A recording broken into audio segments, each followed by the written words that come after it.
Okay, this video is nutritional psychiatry a joke?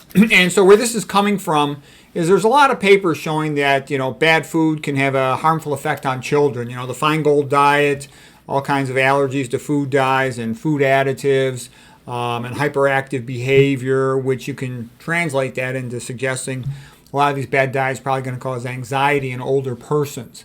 And the reason I'm going through all this is there's some pretty famous doctors. All four of these, 1, 2, 3, 4 of these doctors are rather famous, okay? And they're affiliated with big name universities, especially, this is a Harvard affiliated doctor, Harvard affiliated doctor, Harvard affiliated doctor. The other one I forgot where he is affiliated with. And there's pretty famous chronic traumatic encephalopathy clinics out east. And I can tell you most universities, all the big famous ones that I'm aware of, recommend the Mediterranean diet. Harvard School of Public Health recommends what I would consider a high-fat version of the Mediterranean diet. Cleveland Clinic recommends something like the Mediterranean diet, lean protein, nuts, fish, all this stuff. Mayo Clinic on their website, something like a fat version of the Mediterranean diet with meat, dairy, fat, nuts, and sweets. And what I'm saying is, if you've heard the lectures of Dr. McDougall, Dr. Esselstyn, myself, it's pretty obvious, and Pritikin and whatnot, and Kempner, it's pretty obvious you don't want all this fat. It's pretty obvious that this is a bad diet. Esselstyn joked the Mediterranean diet is a way to cause coronary artery disease. So the reason I'm telling you this is you can look them all up for yourselves. Don't take my word for it. Go ahead, look them up, and you'll see it's remarkable. So what does this mean?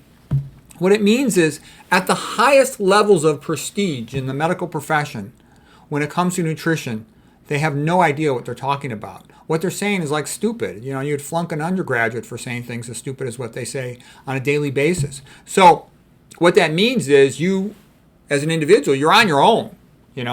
I'll teach you as best I can. You can double check everything I say.